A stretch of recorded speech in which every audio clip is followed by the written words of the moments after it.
My name is Bupa. I used to be just another unemployed guy. But one day, I fell into a world of rule-based horror. My name is Bupa, 27 years old. Now, I'm just an ordinary guy who's been out of work for months and can barely afford rent. When I saw this night shift opening on a job site for an apartment manager position, I didn't really have many options, to be honest. The work seemed simple enough, the pay was decent, and housing was included. For someone as desperate as I was, it was a total lifesaver. At 8 p.m. that night, I arrived at a building called Jingyuan Apartments. On the main gate, there was a faded metal plaque. The words Jingyuan Apartments were etched onto it. It looked like it had once seen better days. Standing at the entrance, a flicker of unease rose in my chest. The building had an indescribable, eerie chill to it.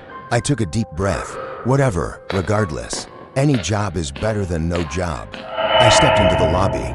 A reception desk caught my eye. An old desk lamp sat on the counter, casting a weak, dim light. The entire lobby was empty. Not a soul in sight. Welcome, welcome. Just as I was looking around, a voice rang out. I turned around. A middle-aged man appeared behind the desk, a smile on his face. He wore an old, dark suit, and his face was deathly pale. You must be the new manager. I'm the property manager here. You can call me Aiku. Hello, I'm Bupa. I'm here to report for my first day. Aiku spoke up. You look like a sharp young man. Since you've decided to work here, it means you've got guts. His words left me a bit confused. I thought he'd say something encouraging, or ask about my work experience. I didn't expect him to bring up courage right away. Is there something special about this job? I asked tentatively. Haha, nothing special. It's just that this building is quite old. There are some rules you must follow, otherwise things can go. He placed a piece of paper on the table as he spoke. A few rules were written on it in red ink. I frowned. That sense of unease surged up again. There weren't many rules, but every single one felt unsettling. 1. Every night at 10:30, check if the main entrance is locked. If the door is unlocked, lock it immediately and return to the security room. 2. At 9:45 p.m., the security monitor might show the blurry image of a woman. Do not panic. Whatever you do not stare at her for more than 10 seconds. 3. At 12:30 a.m., you will hear the elevator chime. Regardless of whether the door is open, do not approach the elevator and do not enter. 4. At 3 a.m., if you see the door to room 503 open, call me immediately. Do not go to investigate.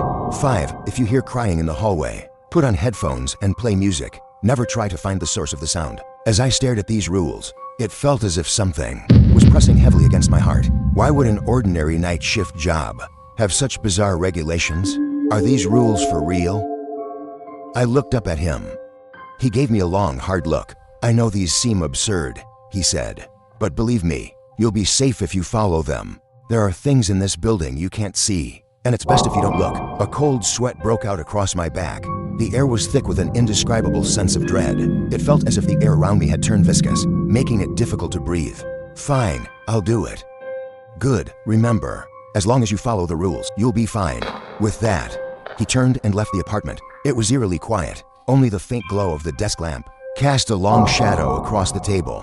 I walked slowly toward the security room, unable to shake the gnawing sense of unease. Why did these rules feel so bizarre? What exactly is hidden behind them? Sitting down in the security room chair, I felt a level of tension I'd never known. The monitors flickered with footage from every floor. I told myself it was just my imagination.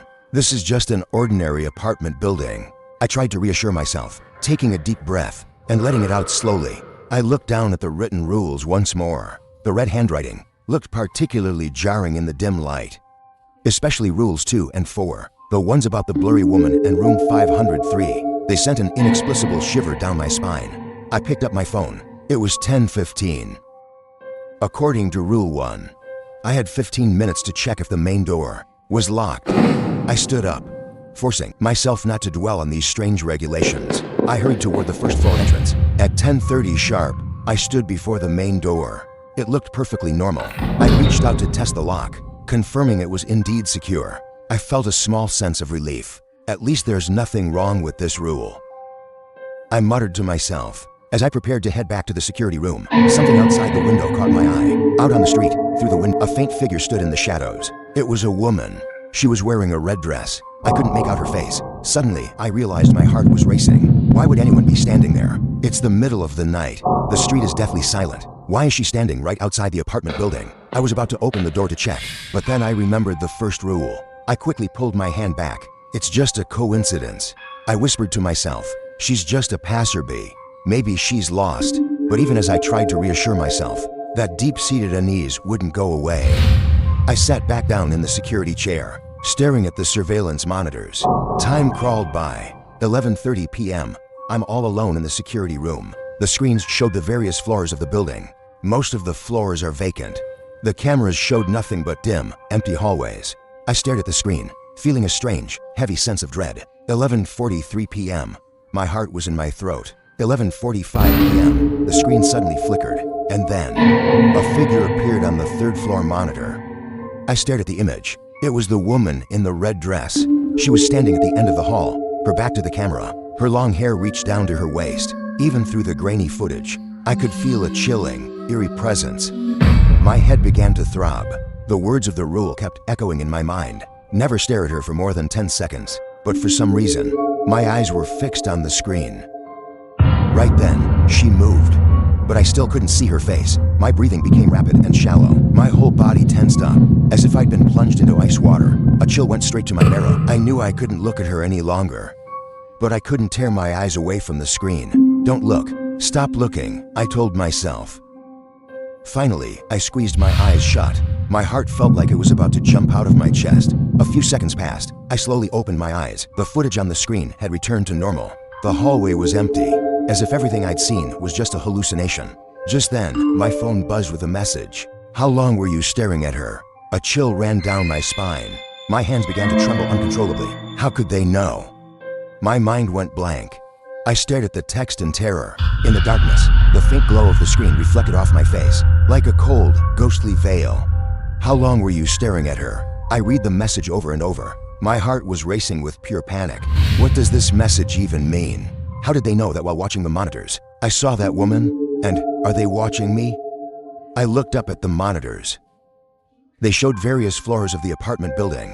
The hallways were still deserted, but I still felt an inexplicable chill, as if something was hiding just out of frame, watching me coldly. With trembling hands, I sent a reply to Crybaby. What do you mean by that? I wasn't looking for more than 10 seconds. After sending it, I waited anxiously for a response. Finally, Crybaby replied, good. Remember, you must follow the rules. This is not a joke, nor is it a hallucination. The tone of the message was freezing, carrying a command that brooked no argument.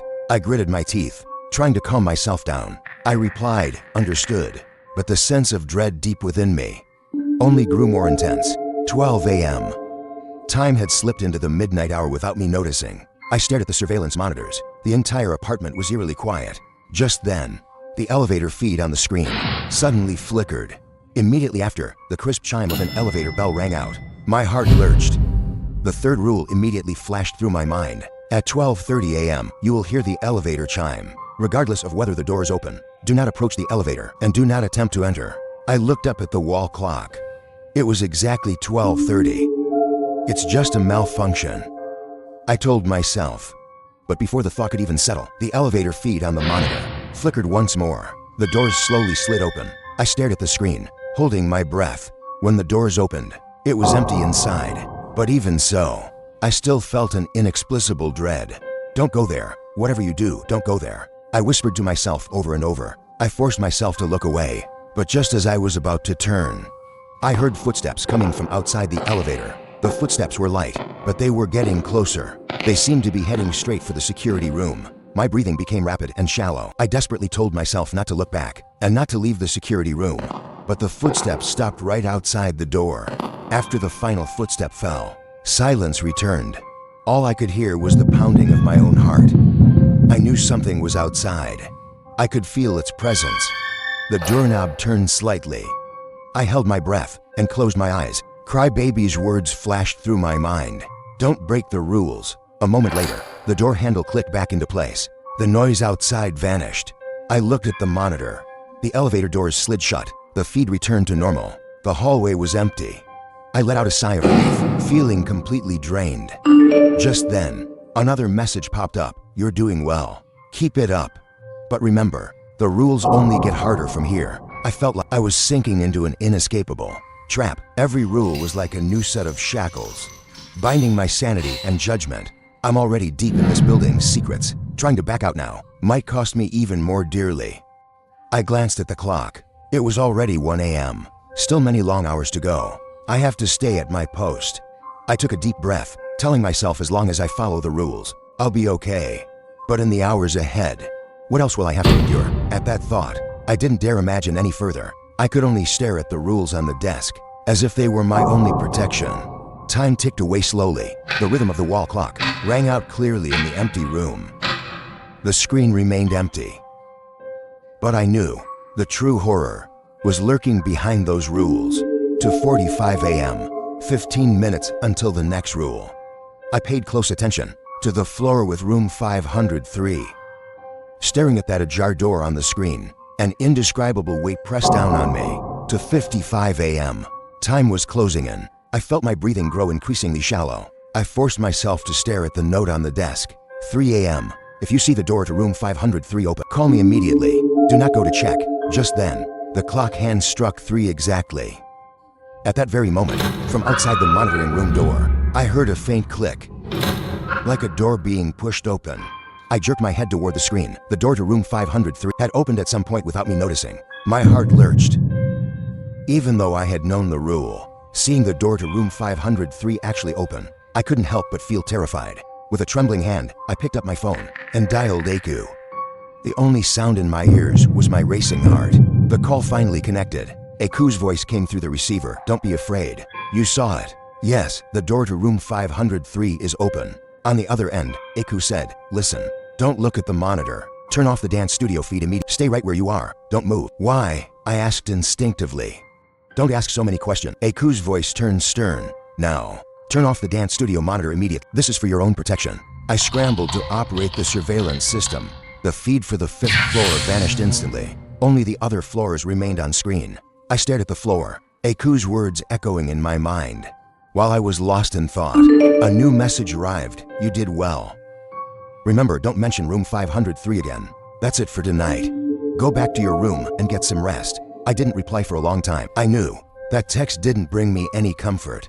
Instead, it only made me more uneasy. How could I possibly go back to my room now? The wind howls outside the apartment, as if something is peering through the window.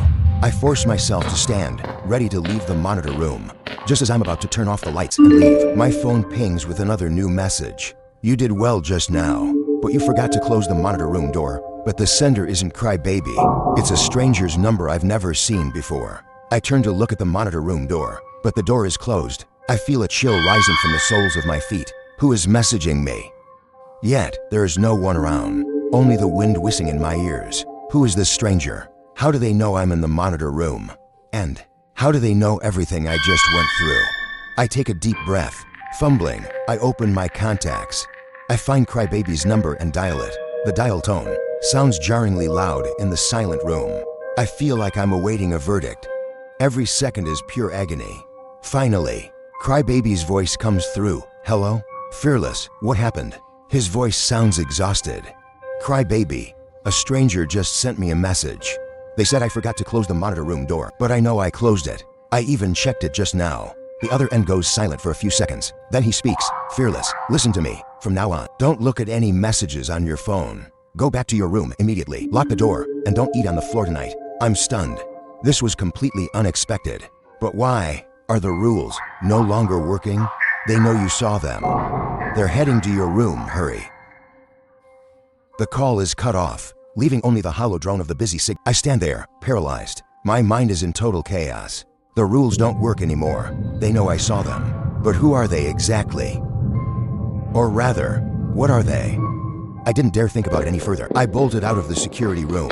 My room was on the 2nd floor. I had to get away from this eerie place as fast as I could. But just as I reached the stairs, I heard the faint sound of a door opening. I froze. I looked up. From around the corner of the landing came the sound of soft footsteps. Who's there? No one answered. That's when it hit me. Those sounds were coming from the direction of room 503. My legs went weak. I took an involuntary step back. Crybaby just said the rules don't work anymore. Does that mean the anomaly in room 503 can no longer be contained? I gritted my teeth. I forced myself to keep moving toward the 2nd floor. I finally made it back to my room. I slammed the door and locked it. I leaned against the door, gasping for air. I tried to calm my racing heart, but just as I started to relax, my phone buzzed with another message. Bupa, you made the wrong choice. The person behind the door isn't who you think it is. I whipped my head around to stare at the door I just locked. I was the only one in the room. So, who was on the other side? Right then, from the other side of the door, came a soft knock. Bupa, open the door. It was Crybaby's voice. Hurry, open up. It's dangerous out here. I'll get you out of here. My heart was pounding. How could Crybaby be here? He just told me on the phone to lock the door and not to come out. So why was he telling me to open it now? Crybaby, is that you? I asked tentatively. What are you doing here? Just open the door. They're coming. If you don't open up, you're dead. My intuition screamed at me that the person outside wasn't Crybaby at all, no matter how much his voice sounds like mine. Do not open the door. But the knocking outside grew more and more frantic. Don't be afraid. Open the door. Just as I thought he was about to break in, all sound suddenly ceased. I slumped to the floor, staring fixedly at my phone screen, waiting for a new message to appear. Good, don't open the door. No matter what you hear, don't open it tonight. Wait until dawn. Everything will be over. The knocking outside had vanished, but the silence was even more unsettling. Wait until dawn. Everything will be over. But dawn was still hours away. Could I even last until then? I glanced down at my phone. The time was still stuck at 3:30 a.m. My head felt as if it were being crushed by an invisible hand. A high-pitched ringing buzzed in my ears. Just then, the knocking started again. This time, the voice was softer. Don't be afraid. Open the door. It's me, Aku. I'm here to save you. I shut my eyes and covered my ears, trying to block out the sound from outside. Don't be afraid. They're here. If you don't open the door, you're dead. I wanted to scream for them to leave, but my throat felt like it was blocked. I couldn't make a sound. Suddenly, an eerie laugh came from outside the window. I turned to stare at the room's only window. I saw a blurry shadow standing there. Its outline was vaguely human. When I looked again, the shadow had vanished. What is that thing? I whispered to myself. My phone buzzed again. It was a new text message. Don't look at the window. They're outside, too. I froze in terror. How did Crybaby know I just looked out the window? Where on earth is he? How did he know those things were out there? Countless questions raced through my mind, but I knew this wasn't the time to think. I quickly turned around, moving away from the window. 3:45 a.m. I huddled in the corner, my back against the cold wall. I glanced down at my phone. There were several unread messages on the screen. I opened them. Why are you ignoring me? Do you really think Crybaby can save you? He's lying to you. Bupa, open the door. There's no danger out here. Tears nearly spilled from my eyes. I knew the messages were fake, but the tone was almost hypnotic. A soft knocking came from the door again. Bupa, I know you're in there. Let me in and we'll be safe. Bupa, don't let us down. Open the door. Just then, Crybaby called. I answered almost instinctively. Crybaby, is that you? Yes, Bupa, it's me. Don't open the door, no matter what you hear. Just hold on a little. It's almost dawn. But the voice outside, it sounds so real. Bupa, that's not me. They're mimicking me, trying to trick you into opening the... Trust me, just 15 more minutes. They'll vanish at daybreak. I understand, Crybaby. Remember, you must listen to me this time. If you open that door, you'll never get out. The call ended. Silence returned to the room once more. The knocking at the door had stopped, too, but the fear didn't leave me. 4 a.m., a faint light appeared on the horizon. I heard birds chirping in the distance. I finally breathed a sigh of relief. I knew I had made it through. The knocking outside was completely gone. The eerie laughter outside finally stopped. Everything in the apartment returned to normal, as if none of it had ever happened. I stood up and slowly walked toward the door. Just as I was about to open it, another message came through. You've done well. But don't forget the last rule. Do not open the door until you're sure it's dawn. I froze. My hand was already on the doorknob. Is the light outside really the dawn? Or are they using a fake light to trick me into opening the door? My hand began to tremble. I didn't know if I should turn it. I gripped the doorknob that held my fate in its balance. A wave of terror washed over me. If this light is fake, the moment I open that door, what will be waiting for me? I picked up my phone. The time was 4:15 a.m. Dawn shouldn't be until around 5:30. It's impossible for it to be light this early. Realizing this, I pulled my hand back from the doorknob. I leaned my back against the door. Right then, another message arrived. Why don't you believe me? The light is real. The danger outside is gone. Open the door. It's all over. I took a deep breath and forced myself to ignore the text. I checked the time again. It was still 4:15. The time hadn't changed. Something was wrong. Time should be moving, but the clock on the screen was frozen. I sat back down in the corner, staring intently at the screen, with only one thought: survive until dawn. Time crawled by in agonizing silence. For 45, another message popped up. This time, it was from Crybaby. They know you've discovered the truth. They're going to be even more ruthless now. Hang in there. You'll be safe after 5:30. I didn't understand. How could Crybaby know I'd found the truth? How did he know all these details? I dialed Crybaby's number, but only a cold dial tone came from the receiver. Just as I was sinking into despair, there was another soft knock on the door. Bupa, it's me, Aku. You've done a great job. Now, open the door. It's all over. I held my breath, tears welling up in my eyes. For 59, the light outside the window suddenly vanished. Just then, a video call request popped up on my phone. It was Aku. I knew it. Aku couldn't possibly be making a video call right now, but my finger uncontrollably tapped. To accept, he was standing in a dim, shadowy place. Bupa, you've done very well, he said. Aku. What on earth is going on? Do you still not understand? These rules, from the very beginning, were designed to trap you here. You thought they were for your protection? No, they just made it easier for me to find you.